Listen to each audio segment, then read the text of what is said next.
Hola, ¿cómo están? Bienvenidos nuevamente. Los saludamos felices de que estén con nosotros en este nuevo Facebook Live.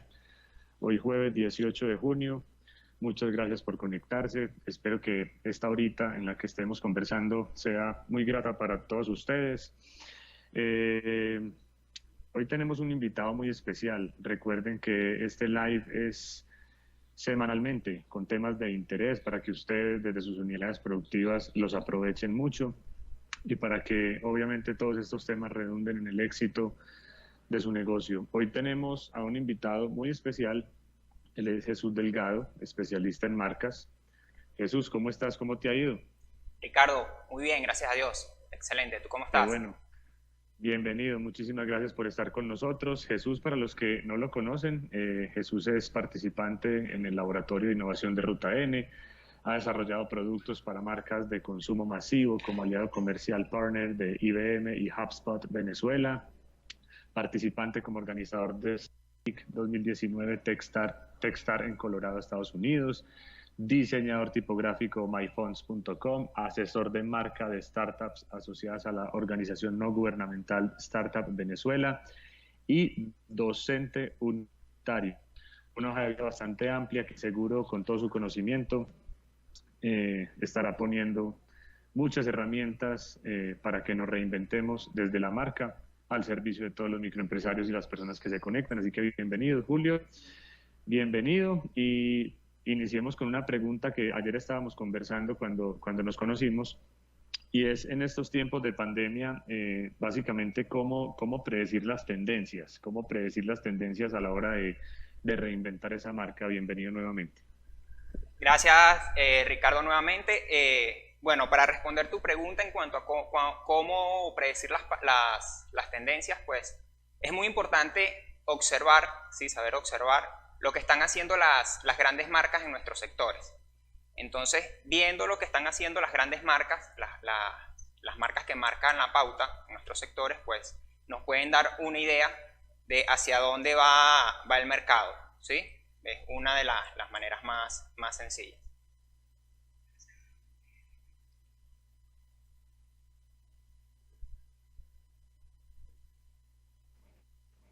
Perfecto, Julio. Bueno, coméntanos un poquito, digamos, lo que tienes en la presentación, es de dónde inicia todo este tema del branding y la importancia de tenerlo actualmente en las marcas institucionales. Fíjate, el tema del branding en cuanto al origen, el origen etimológico proviene de la palabra brander, que viene del anglosajón de estas frases, de este brander, de esta acción de marcar el ganado, ¿sí? Cuando los ganaderos de esta costumbre muy antigua, que hoy en día se sigue utilizando, pues marcan el ganado. Entonces con el tema de esta herradura, de este fuego, permite identificar sus reses, permite identificar sus animales. Entonces acá vemos uno de los atributos que ya permite el brand como tal. En cuanto al branding, podemos hablar de que branding es igual a marca. Acá es importante hacer una aclaratoria, porque muchas veces entendemos que el logo es mi marca, pero no es así. El logo, si bien hace parte de un ecosistema de esta marca, pero el branding como tal, la marca como tal, hace relación a esa experiencia que yo le brindo a mi usuario, ¿sí? A esa experiencia que yo le brindo a mi usuario desde los 5 sentidos, ¿sí? Desde el tacto, el olfato, el oído, la vista, el gusto. Entonces, la marca como tal es un todo, es esa experiencia que yo le puedo brindar a mi usuario con el propósito, con el objetivo de fidelizarlo y que no solo eso, sino que se vuelva un recomendador de mi marca, de lo que ofrezco. Cuando hablamos un poco en cuanto al símbolo, en símbolo marcario, hablamos que este nace de la necesidad del ser humano por su trascendencia. ¿Qué sucede? Cuando vemos estas imágenes, nos podemos preguntar el por qué estas personas en ese punto ilustraron estos pictogramas, estas imágenes.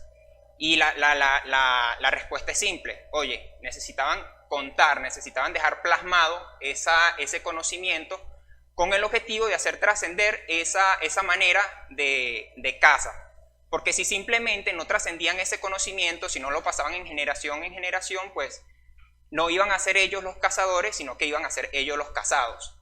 Entonces vemos una gran relevancia acá de por qué nace este símbolo pictográfico. En cuanto a las marcas, podemos preguntarnos si estas han evolucionado, y la respuesta es sí. Fíjate, las marcas nacen realmente desde el tema de la revolución industrial, del aumento de la oferta, ¿verdad? Y la necesidad de diferenciar mi producto, de identificar de dónde proviene, quién soy. En base a ello, partiendo de ello, podemos ver que las marcas anteriormente hablaban de mensajes, cuando hoy en día las marcas se enfocan en conversaciones, ¿sí? Todos estos puntos que expreso acá, como que las marcas dicen, ahora hacen, es mucho más evidente con el tema de las redes sociales, darnos cuenta si realmente las marcas son congruentes con lo que hacen y con lo que dicen. Porque con el tema de las redes sociales nos hemos vuelto más vulnerables, ¿sí? a que las personas estén en contacto. Hoy en día los presidentes de las repúblicas tienen redes sociales, los CEOs de las grandes empresas tienen redes sociales. Entonces es mucho más fácil acceder a personas que hace décadas atrás pues eran inaccesibles para la población común. El tema del aspecto y la percepción, el look and feel. Hoy en día hablamos de la experiencia del usuario, como el rey del branding, del marketing, como la experiencia del usuario, ¿sí? Solo las marcas que son capaces de brindar buenas experiencias a mis usuarios son las que pueden fidelizarlos. Y por ende son las que pueden crear comunidad. Ya no se habla de audiencia, de bombardear a una audiencia con el típico cómprame, sino que hay que crear comunidades en torno a con conversaciones, en torno a esa comunidad y experiencia. Y bueno, ya no se habla de simplemente relaciones comerciales. Las personas hoy en día buscan marcas que puedan educarnos, ¿sí? Buscamos marcas que puedan educarnos, enseñarnos el cómo. No solamente hablar el qué, sino también el cómo. Fíjate, de repente podemos hablar de todo esto, pero puede sonar muy efímero y aquí es importante conocer algunos de los beneficios que nos brinda una marca.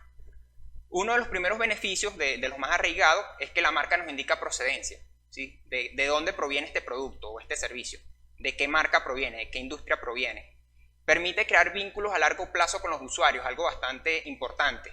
No solamente la compra inmediata, el resultado a corto plazo, sino el resultado a largo plazo, el poder crear vínculos, que las personas sean capaces de unirse a nuestras comunidades, incluso defender nuestros valores, defender nuestro sistema de creencia como marca, como industria, que eso es sumamente importante en el mercado de hoy.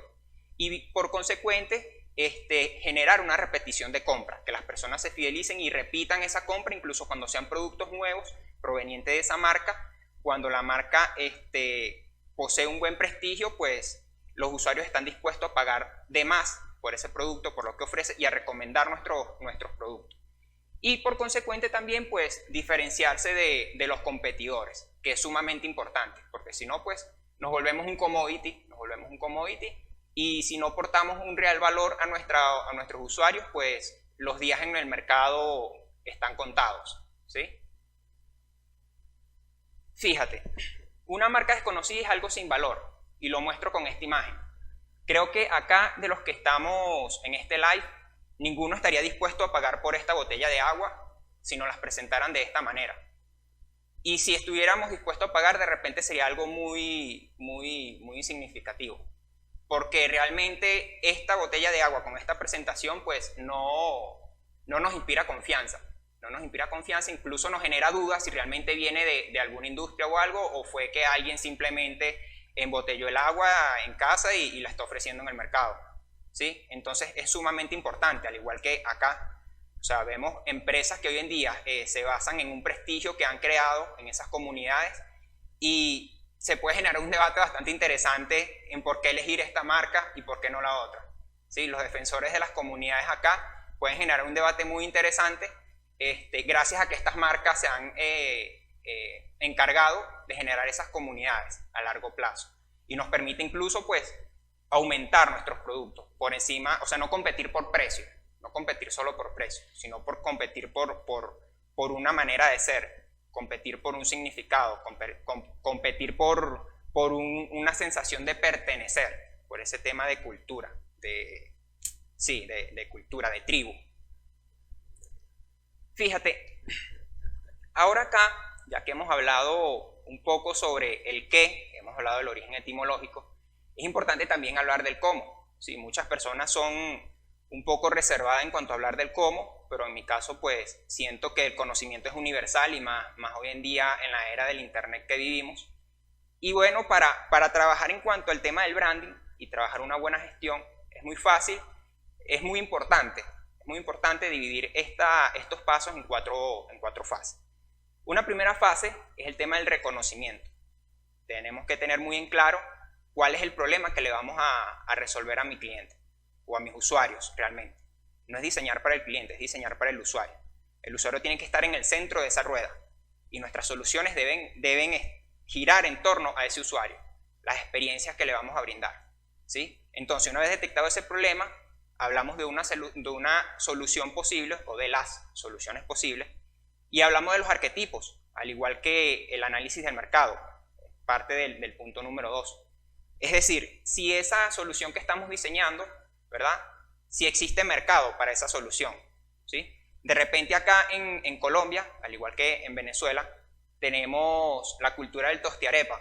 No sé qué tan usado sea acá en Colombia. Pero fíjate, es una innovación, es un producto muy curioso, pero hay mercado muy limitado, mayormente en Colombia y Venezuela. De repente, si ese producto lo llevamos a Europa, pues posiblemente no exista mercado para ese producto, por muy innovador que sea. Entonces es importante conocer si hay personas que están realmente dispuestas a pagar por ese producto. Y también conocer mis competidores y sus atributos. Y en atributos hago énfasis porque es importante conocer esos atributos positivos y esos atributos negativos de mis competidores. Porque si hay atributos positivos que son muy fuertes, de repente se me hace muy difícil entrar y competir contra esos atributos. Pero es en los atributos negativos, de repente que tengan poca digitalización de su negocio o que tengan déficit en sus canales de distribución. Entonces, al detectar esos canales, esos atributos negativos, es allí donde yo tengo oportunidad de diferenciarme. Entonces, allí es donde yo pues diseño esa solución a esa problemática que tienen mis usuarios en ese momento y diseño mi siguiente propuesta de valor. A ver, la manera de hacer negocios ya no es igual. La manera de hacer negocios ya no es igual y la transformación digital no es opcional, es una necesidad. Es una necesidad y esto lo están demostrando ya las grandes empresas, retomando la pregunta del principio. Así que, ¿cómo predecir esas tendencias? Estamos en un proceso de una revolución industrial, una cuarta revolución industrial. Y es sumamente importante que pensemos a futuro. Porque si pensamos a corto plazo, pues ese negocio va a caducar en un periodo muy corto. Ahora, si logramos pensar a largo plazo, pues garantizaremos mayor éxito para nuestro negocio a largo plazo. Acá muestro algunas tendencias de Google Trends y del mercado actualmente con este contexto del COVID, donde vemos 4 sectores que han crecido, como es el sector del e-commerce, las plataformas digitales para el e-commerce, más de un 30%. En cuanto a los servicios delivery, ¿verdad? También han aumentado más de un 50%. El cuidado personal también ha aumentado más de un 50%. Y la educación online en un 75%. ¿Sí? Ahora acá nuestro desafío es observar cómo nuestros negocios de repente tienen cabida en alguno de estos sectores. ¿Sí? Y ver cómo nosotros pues, podemos pivotear o podemos adaptar nuestros negocios o hacerlos afín hacia alguna de estas áreas y aprovechar todo este tema de estas nuevas necesidades o de estas nuevas tendencias para aprovechar, pues, para crecer junto a nuestros usuarios. ¿Cuál es el miedo de los usuarios actualmente? Básicamente, si estos miedos los colocamos en una pirámide, tenemos 3 miedos muy arraigados en este momento. Nuestro principal miedo es el miedo al contagio, miedo al contagio del COVID. Tenemos también un segundo miedo que se enfoca en los agotamientos de nuestros recursos de subsistencia, bien sean comida, lo que nos permite subsistir el día a día, el tema monetario. Y un tercer miedo, pues no poder reponer esos recursos que ya tenemos. ¿Sí? Entonces, para cada uno de estos miedos, si logramos entenderlo, pues tenemos algunas soluciones. Que en el caso del miedo al contagio, pues podemos garantizar seguridad a nuestros usuarios. Garantizar seguridad en nuestros productos, en nuestros servicios y también en nuestros canales, nuestra experiencia, cómo nosotros podemos hacer sentir seguros a nuestros usuarios. En cuanto a agotamiento de los recursos, pues podemos trabajar en productos que sean más asequibles. O sea, tenemos un contexto de que esta crisis sanitaria se ha unido también a una crisis económica, entonces el poder adquisitivo, la liquidez de la persona se ha visto afectada. Entonces es un desafío también cómo nosotros podemos diseñar productos un poco más asequibles. Y en cuanto a no obtener nuevos recursos, pues podemos pensar en canales también, en esos canales de distribución para hacerlos llegar y garantizar esa fluidez de recursos, esos recursos a nuestros usuarios. Porque nos hemos vuelto más cautelosos en nuestros hábitos de consumo, nuestra movilidad y nuestro cuidado personal. Ya hoy en día pues comemos menos en la calle, somos más precavidos a la hora de salir, preferimos hacer nuestras cosas en casa. Entonces se ha visto un cambio de tendencia muy abrupta en estos últimos meses pues debido a esta pandemia. ¿Qué sucede cuando nosotros diseñamos sin pensar en el usuario? Pues sucede lo que vemos acá en esta analogía. O sea, tenemos dos piezas de rompecabezas donde una tiene unas hembras circulares cuando el otro tiene unas piezas mucho más agudas. Por más que forcemos este producto o este rompecabezas a entrar, a acoplarse entre las piezas, pues será imposible. Ahora, cuando diseñamos desde las necesidades de nuestro usuario, desde el problema, pues se nos hace mucho más sencillo. Se nos hace mucho más sencillo y el porcentaje de éxito será mucho mayor. Entonces, acá la importancia, con esta analogía, hago énfasis en esta importancia de definir desde el problema, realmente. Bien, hemos hablado ya un poco del cómo, hemos hablado un poco de la etimología, ahora vamos a hablar un poco sobre qué es branding. Cuando hablamos de branding, decimos que el branding es la experiencia que la marca brinda a los usuarios a través de los 5 sentidos, como ya lo decía anteriormente. El gusto, el tacto, el oído, el olfato y la vista, ¿sí? Es esa percepción que le queda al usuario una vez interactúa con la marca. Y esta experiencia es con el objetivo de que el usuario se fidelice y se vuelva embajador de mi marca y que pueda atraer a más personas hacia lo que ofrece esa marca. Una buena gestión de branding, como lo decía anteriormente, está enfocada en brindar experiencias a los usuarios que permitan sentirse identificados con la marca, obteniendo como resultado fidelización al punto tal que sus usuarios se conviertan en recomendadores de mi marca, sean partes de esa comunidad, de esa tribu. ¿Por dónde empezar? Ya mencionaba anteriormente 2 fases, ¿sí? Pero antes que eso, me gustaría hacer cita de Totem Branding, que ellos mencionan: no podemos descubrir un mundo nuevo usando mapas antiguos. Y ya hoy estamos viviendo un mundo nuevo, donde la digitalización de nuestro servicio y nuestro producto es fundamental. Entonces, aquí no vale el que yo lo hacía así, o es que nosotros lo hacíamos así, o es que a nosotros nos daba resultado así. Aquí no vale eso, ¿por qué? Porque los hábitos están cambiando. Tenemos que adoptar nuevas maneras de hacerlo, nuevas formas, generar nuevas alianzas, buscar nuevas metodologías, ¿sí? Pensar en este nuevo mundo, crear nuevos mapas, nuevas rutas. Bien, ya hablábamos de la fase de reconocimiento, análisis de mercado. Dame un segundito acá.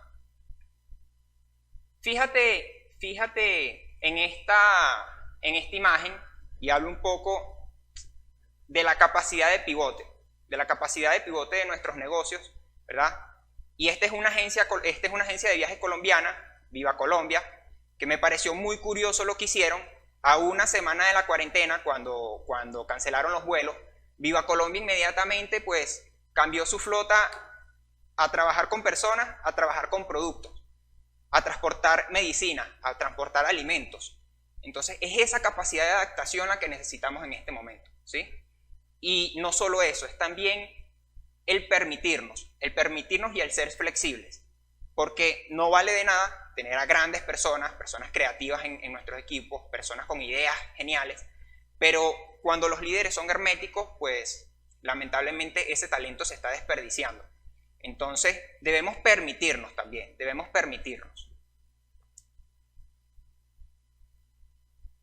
Fíjate, acá pasa que se nos pasó la presentación, pero bueno, para retomar el punto del cómo, ¿sí?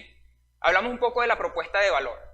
La propuesta de valor es esa frase, ¿verdad?, que va a describir de manera sintetizada lo que mi marca ofrece, lo que mi producto ofrece. Y esa propuesta de valor debe tener una capacidad técnica, financiera y operativa para cumplir lo que estoy ofreciendo. ¿Por qué? Porque si yo ofrezco algo a mi usuario, ese usuario pues espera que recibir lo que yo le estoy ofreciendo, incluso más. Y si eso no sucede, pues ese usuario se va a decepcionar. Y no solo ese usuario va a ir con otras personas y le va a contar lo que le ha sucedido, ¿sí? Entonces, ahorita vamos a ver unos ejemplos de este punto bastante interesantes para que lo entendamos un poquito mejor.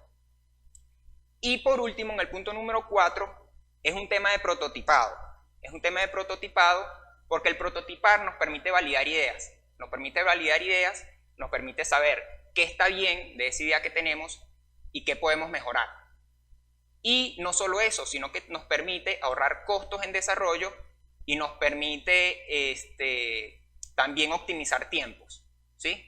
De repente, si yo voy a sacar un producto que me vale $1,000, $2,000, $3,000, $5,000, puedo prototiparlo con $100, $200.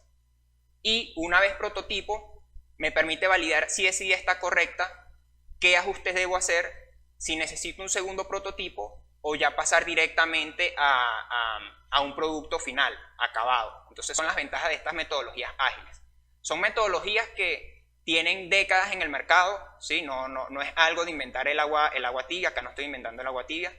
Son metodologías que tienen décadas en el mercado, pero que lamentablemente para nosotros son relativamente nuevas o no nos damos el tiempo, para implementarlas.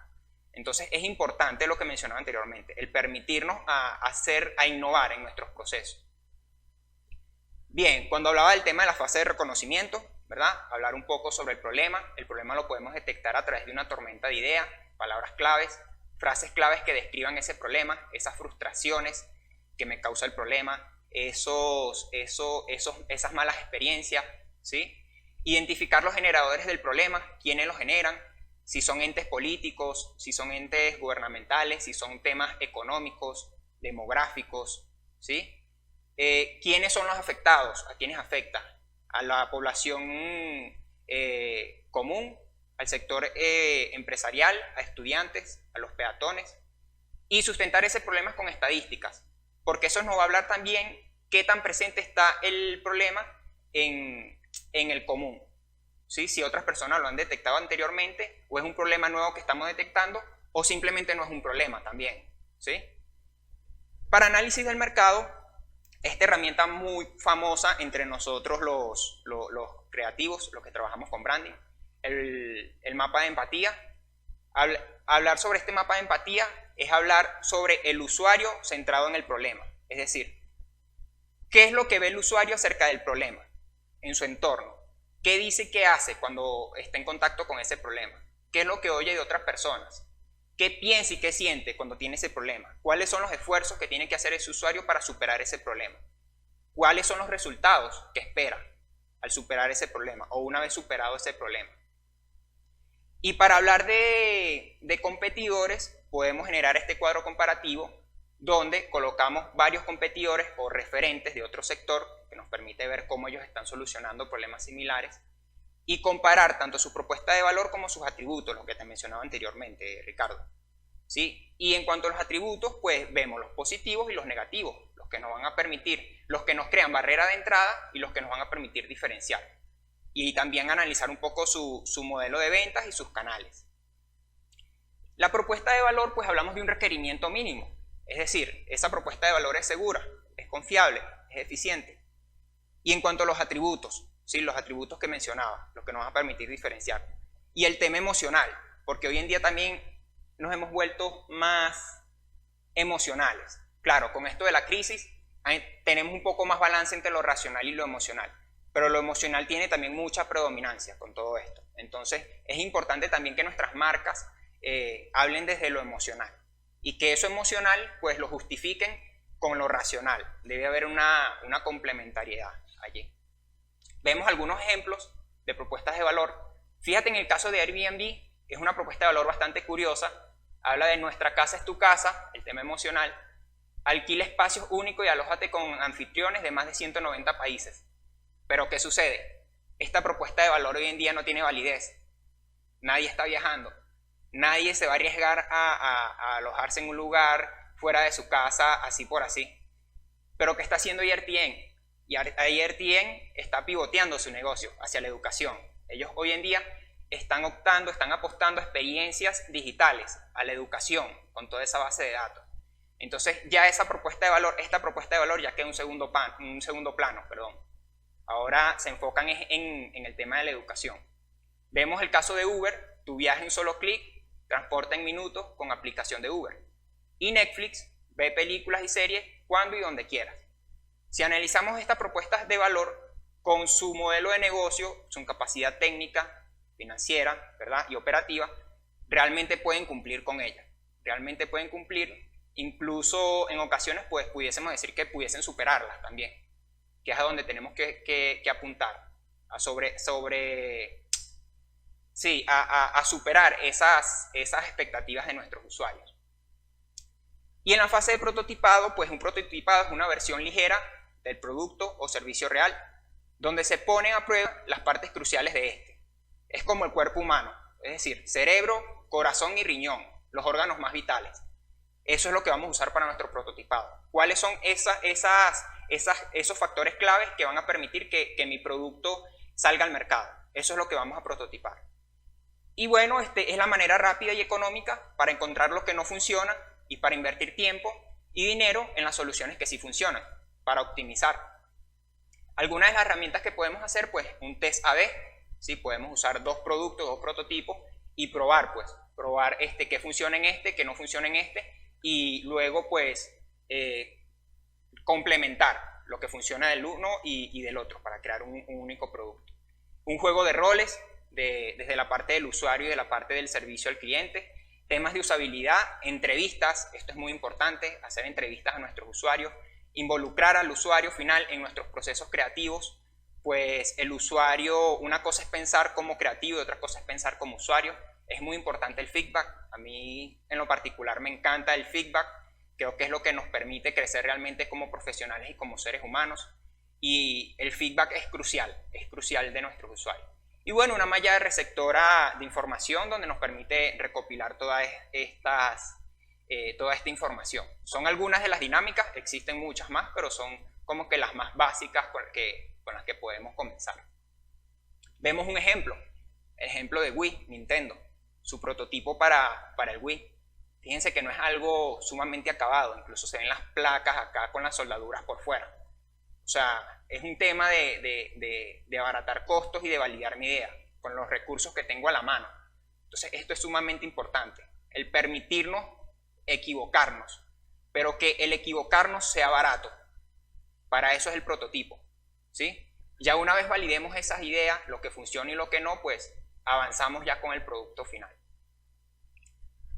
Bien, si bien una marca no es el logo hace parte de ese universo, pues vemos acá lo que hicieron estas marcas recién a la semana de la cuarentena, hace 3 meses.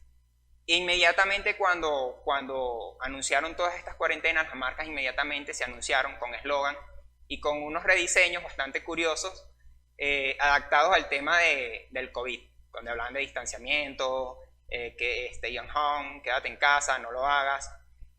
Y esto habla de esta capacidad que tenemos, de esta capacidad que necesitamos, ¿sí? Ya hablaba del ejemplo de Viva Colombia, ¿sí? De Viva Colombia, de esta capacidad de adaptación, el permitirnos adaptarnos.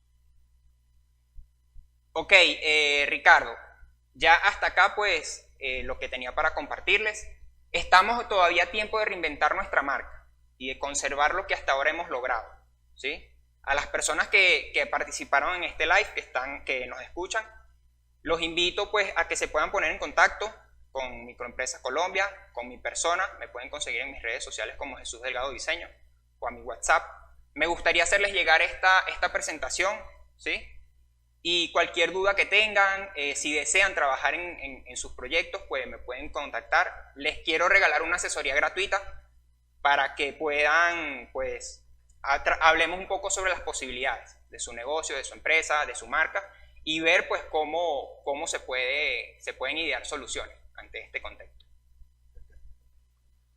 Julio, claro que sí, muchísimas gracias. Tenemos muchas personas que se han conectado. Por aquí ya te voy a hacer algunas preguntas de estas personas que están conectadas desde ahorita en el live. Más o menos 50 personas tenemos en vivo en este momento. Por aquí le doy un saludito a Jorge Flores que habla de que excelente invitado y que los ejemplos han sido maravillosos. Posicionamiento de marcas, Yamile Usme, excelente invitado. Adriana Montoya, excelente invitado. Claudia Patricia Sierra, excelente, muy interesante. Siendo por el excelente invitado y estamos de acuerdo porque finalmente lo que estás compartiendo, Julio, es muy interesante en estos tiempos porque seguramente muchas marcas, muchos emprendedores estarán preguntando, bueno, ¿yo qué hago en estos tiempos que la palabra de moda, como lo sabemos, es la reinvención? Por aquí inclusive tenemos una pregunta de Claudia Patricia Sierra. Ella nos dice, después de trabajar en toda la creación o reinvención de la marca, ¿cómo hacer un buen lanzamiento? Fíjate, allí en temas de lanzamiento ya se relaciona un poco más con la estrategia de mercadeo, ¿sí? Si bien el tema del branding habla de la identidad, ya en el tema del lanzamiento habla un poco del tema del mercadeo. Pero es muy importante siempre que nuestros usuarios estén al tanto de quién soy como marca, de qué es lo que hago y qué es lo que me diferencia de mi competencia.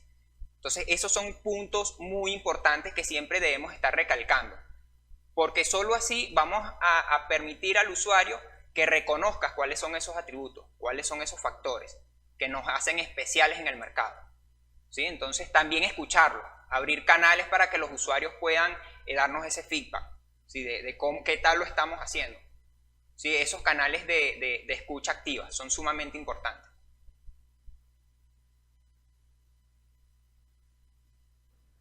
Perfecto, muchísimas gracias. Y por aquí hay una pregunta bastante interesante que nos hace una empresa, Sinestesia, y nos pregunta, buenos días, de nuestra tenemos preguntas. ¿Mirar cómo lo hace la competencia puede sesgar nuestro proceso creativo y ser contraproducente? Dependiendo de la perspectiva que la observemos. Si lo observamos desde la perspectiva de la copia, de la imitación, pues puede ser contraproducente. El querer compararnos con empresas grandes cuando no tenemos la capacidad para hacerle frente. Pienso que la observación es muy importante, pero siempre viéndolo desde la oportunidad. Siempre viéndolo de cómo lo hacen ellos y cómo yo lo puedo hacer mejor. Cómo yo me puedo diferenciar. ¿Dónde están sus flancos débiles? Donde yo puedo hacerlos mis fortalezas, ¿sí? Si yo tengo un negocio comercial pequeño y al lado tengo una competencia, puedo ver cuáles son las debilidades de esa competencia. O si son sistemas online, si es un mercado digital, ¿qué veo yo que ellos están haciendo mal, que son sus debilidades y cómo yo lo puedo mejorar? Entonces todo va a depender también de la perspectiva con la que la veamos. Perfecto, Jesús, muchas gracias. Y por aquí la última pregunta la hace Luz Miriam Castaño Ramírez y es, ¿qué tipo de equipo profesional recomiendas para asesorarnos en este proceso de reinventar nuestra marca? Fíjate, en cuanto a equipo de profesionales, pues el mercado va hacia lo digital. Y hoy en día el tema, ayer incluso estaba participando en un debate donde hablábamos del tema de la economía naranja. Entonces yo pienso que hoy en día la economía naranja es fundamental en todas las áreas económicas. Porque si bien el comercio no es economía naranja, pero en las plataformas que esta se soporta, en las plataformas digitales, en las web, en las e-commerce, sí forma parte de la economía naranja. Entonces siento que desde la economía naranja, contar con personas que tengan conocimiento de la economía naranja es sumamente importante hoy en día en nuestros equipos de trabajo. Claro que sí, Jesús, mil gracias. Y por aquí, bueno, dije que era la última pregunta, pero por aquí Jarvis Justiciero Sánchez nos dice, ¿cómo crear formación de público virtual si muchas veces es difícil hacerlo presencial? Digamos que esto tiene que ver con todo este tema de la reinvención que hemos hablado. Fíjate, sí es complicado, pero no imposible. Y es muy interesante. Es muy interesante porque hoy en día creo que o sea, son muy contados el porcentaje de quienes no han asistido a una capacitación online gratuita. ¿Sí? ¿Qué sucede? A veces pensamos en lo monetario antes que en crear comunidad, pero cuando nos centramos en el dar, lo que recibimos luego viene por añadidura. Y en esto hablo del tema del dinero y el tema de la fidelización de nuestros clientes. Entonces, cuando pensamos de esas necesidades, de qué es lo que yo tengo para darle a mis clientes o a mis usuarios, no me gusta llamarlos mucho clientes porque se nota como que esa transacción económica que a veces suena mucho a una vil venta.